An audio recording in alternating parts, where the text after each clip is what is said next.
Hello and welcome to the first episode of DIY and Craftify.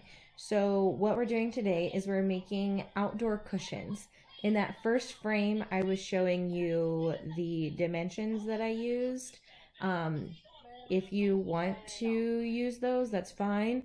But more or less, one thing you have to understand is that this is a cushion that is the seat part and the back part connected, where it's just folded kind of in half. And so what I want in the end is for the zipper to end up on the back in the middle where it folds. That way you don't see it. So what I'm doing right now is I am lining up the fabric, and I'm going to be going in and marking 1.75 inches, I believe, from the edge, which ended up being exactly where I wanted my zipper to be. So I'm using my soap and making a line on the fabric so I can use that to line up my zipper once I get that. 22-inch. So I was dumb and got my supplies for this before I even measured my cushion. I ended up getting a 22-inch zipper when in reality the length of the fabric was 24 inches. So I should have gotten a 24-inch zipper. But, you know, hindsight's 20/20. So what I'm doing is pinning the sides of the zipper to my soap line so that I can sew it on into an accurate place. So I already started putting some pins in. So here, I'm going to show you how I do it. So I line up the edge of the zipper to the edge of the soap line, and then I just pin it down right there. So that way I get as accurate as possible of a seam. So the reason I want to be so accurate is because I want these cushions to be actually somewhat tight around the obviously I want the cushion covers to be somewhat tight around the old cushions. That way they're not sliding all over the place. Because the fabric of the old cushion is kind of like a plasticky type of cushion fabric. So it wouldn't seem right to not be, for it to be loose. It needs to be pretty tight. So I'm just going to finish pinning up the rest of this zipper. And after I'm done pinning the zipper, what I'm going to do is I'm going to immediately go and sew down that zipper. And I will show you the zipper foot that I use. One thing to keep in mind is when you are sewing a zipper is where the actual I don't know what that part is called. That zipper part, not the teeth, but the actual part that zips it up together. Making sure that is out of the way. So what I just did is I just moved it out of the way and lined up the edge of the zipper on the soap line just like I did everywhere else. But you'll see when I go to sew it that you have to move the zipper itself out of the way. So let's get sewing. Alright, so that's my zipper foot. That big piece in the middle kind of butts up against the zipper, and then you can sew inside of that tiny little area. So I'm just going to attach it to my machine.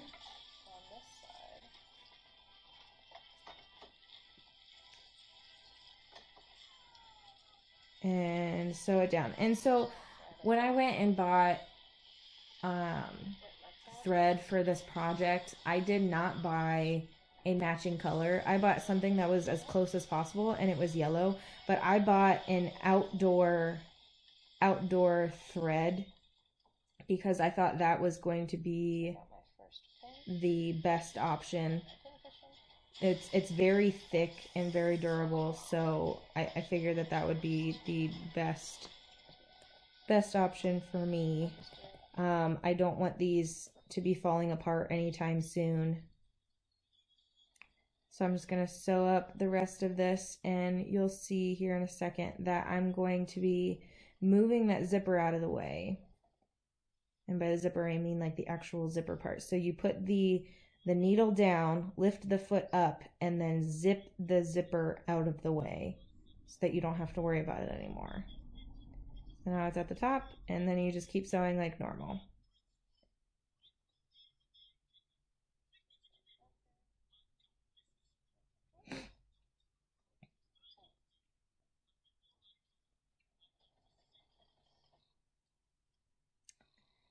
And I just fast forward through this part because, you know, I'm just sewing an entire seam.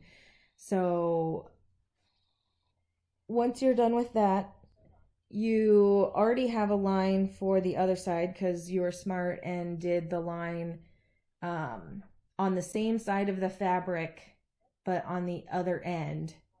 So that way you can line it up this time. So line up. We're going to do exactly the same thing we did on the other side, where we line up the fabric, make sure it's squared up, and then pin these pin the edge of the zipper onto the soap line.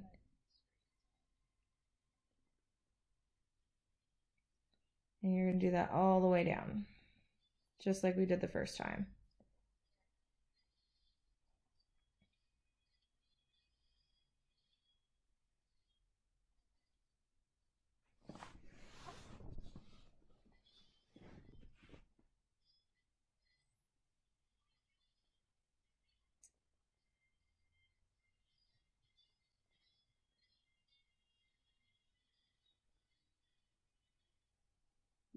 Admittedly, this side is a little bit trickier just because you have like the fabric in the way, but it's really not hard to do.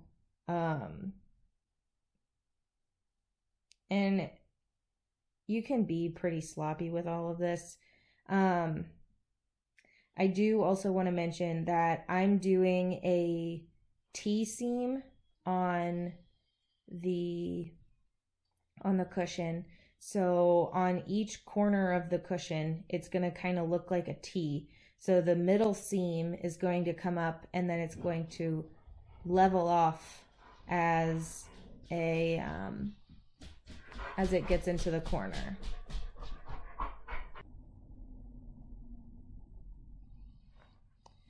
So again, just sewing all the way down, and then when I get to the bottom, I run into the zipper thing again, and so what you're doing on this side is the exact same thing, but the opposite. So you're going to move the zipper up and out of the way, and then once it's out of the way, you put it all back down and continue sewing until you reach the end of the zipper.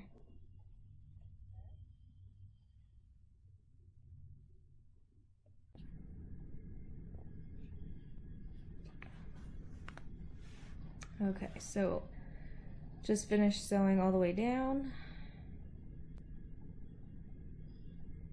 and you're done. Had to take out that last pin.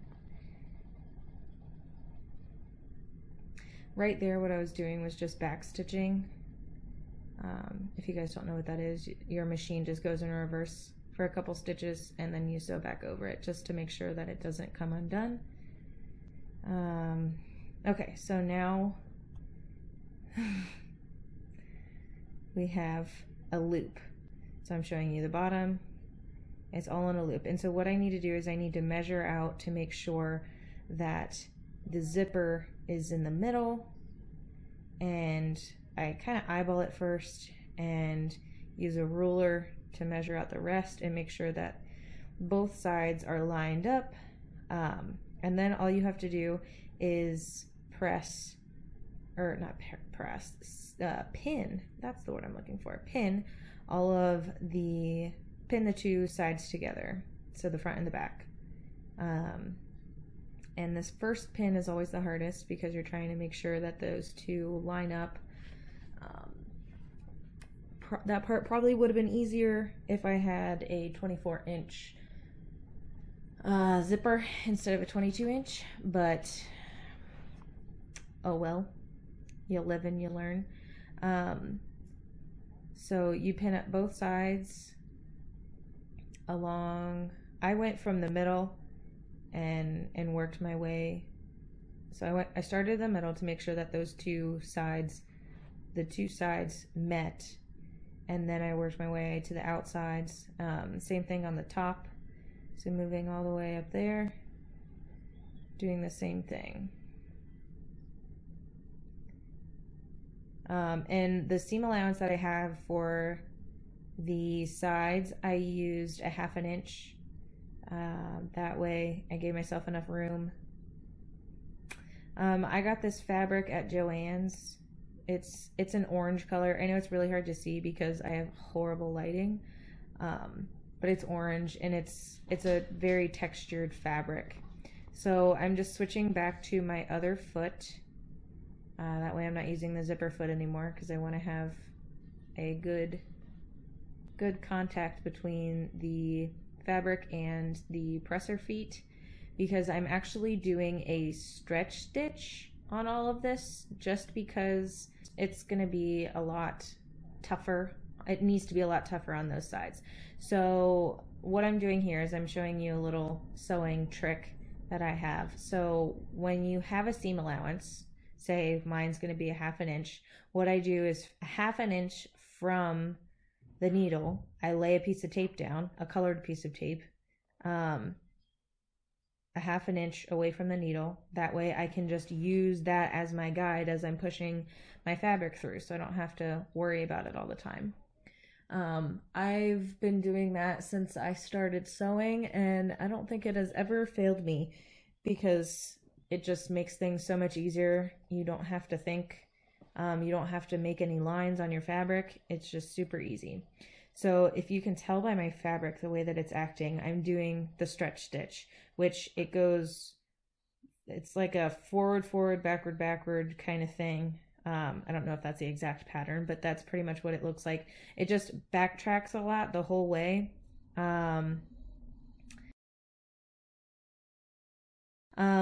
So I just kind of zoomed in on that one piece because I wanted to show you guys that I was pressing the two sides together. I'm going to do it again on this one for a little bit further down. But I make sure the two sides are together and squish them together, and then once you're out, you're out. And honestly, this is on the back side, so it's really not going to be that big of a deal. Nobody's going to see it. I'll show you the finished product at the end, but you just sew the rest of the way down, and then the fun part comes. So I'm actually going to go ahead and start explaining this. So this is where the T part comes into play. After I'm done with this, it's really hard to explain, but you flatten it out. So right now it's flat to the side seam. Now I want to flatten it out to, if you can imagine, the very top of the cushion. So I measured that distance from the back of the cushion to the front of the cushion. The distance is about 3 inches. So what I need to do is make sure that it goes 3 inches across. And so I'm flattening it out, and then I'm going to go down about 1.5 inches to get to that 3 inch mark. It's so hard to explain this for me personally. I'm more of a doer and shower, so hopefully you can tell by what I'm doing. I'm flattening it out so that the seam is now in the middle, and you have a triangle, and you're going at it at an angle. And since I want 1.5 inches, I put my new tape out at 1.5 inches, and I'm going to feed it through, and keeping that in line, and trying to make this as I guess perpendicular to that original seam that I have on the side as possible. And wherever that meets, that's where I'm going to start sewing. So I'm just gonna do the same stretch stitch all the way across, and you'll be doing this on all 4 corners. And I'm pretty sure I just fast forward through all of it, but do that on all 4 corners, and you will have what I'm calling it a T-seam, but you'll get to see it here in a second. It's actually very nice looking, and it's not a lot of work. It's not nearly as much work as creating a top and a bottom and then seaming them all together. The hard part here is I'm trying to get the zipper undone, so you have to kind of finagle the zipper open. But once you get the zipper open, you turn it in the right way out, and I will poke out the seams. And for me, honestly, I had a really hard time getting the cushions in. I shouldn't say a really hard time. That's so snug that it's difficult to get the cushions in. You just gotta squish them in there. But they are removable. Okay, so there's that T-seam I'm talking about. It's very, very nice looking when it's on the cushion. A very nice finish, in my opinion. But you finish moving, turning it the right way out, and then you have, voila, a finished cushion. Oh, I'm still fixing it, being a perfectionist.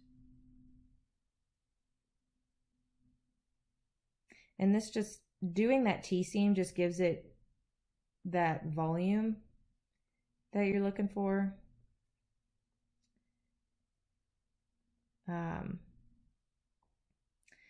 But there we go. So I'm gonna put in all the cushions into their new cushion thing, and you'll kind of get an idea of how I do this. I have to like squish it down and feed one side and then feed the other side and kind of wiggle it up. And it does take me a little bit, but it's not that bad. It could be worse. And then once it's up, it's done. So let's go take a look at the final results.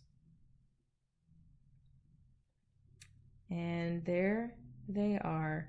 They look so much better than they did originally.